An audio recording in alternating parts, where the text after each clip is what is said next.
Graça e paz a todos. Satanás, servo de Deus. Eita, agora pegou pesado, hein, pastor? Explica aí.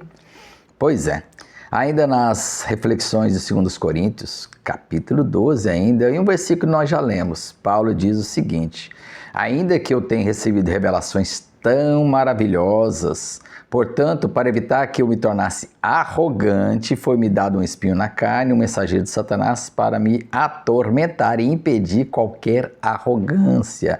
2 Coríntios 12, 7. Esse versículo é muito conhecido, é aquele versículo que nós vamos depois meditar a respeito da graça, quando Deus diz a Paulo: a minha graça te basta. Mas antes de Deus responder a Paulo a respeito disso, Paulo, ele clama ao Senhor, ele pede ao Senhor. Por quê? Porque o próprio Deus estava ali provando, estava colocando nele uma provação.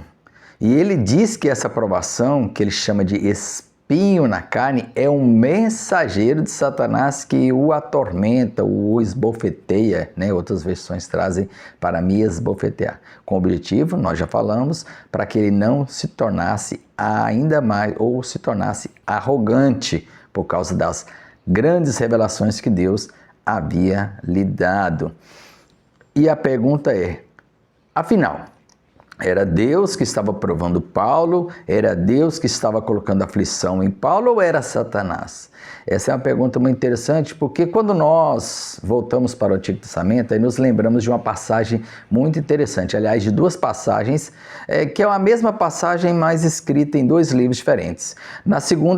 No segundo livro de Samuel, capítulo 24, o texto diz que o Senhor se irou contra Israel e fez com que Davi levantasse um censo.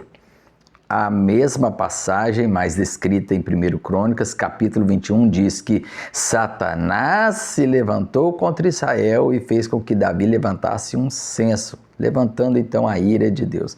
Afinal, foi Deus ou foi Satanás que instigou Davi a fazer aquele censo? É muito importante nós entendermos que tudo que acontece no reino espiritual, no reino do mundo, em todo o universo, está sob a soberania de Deus. Então, Satanás age sim, mas sempre com a permissão ou com o propósito de Deus. Lembra de Jó?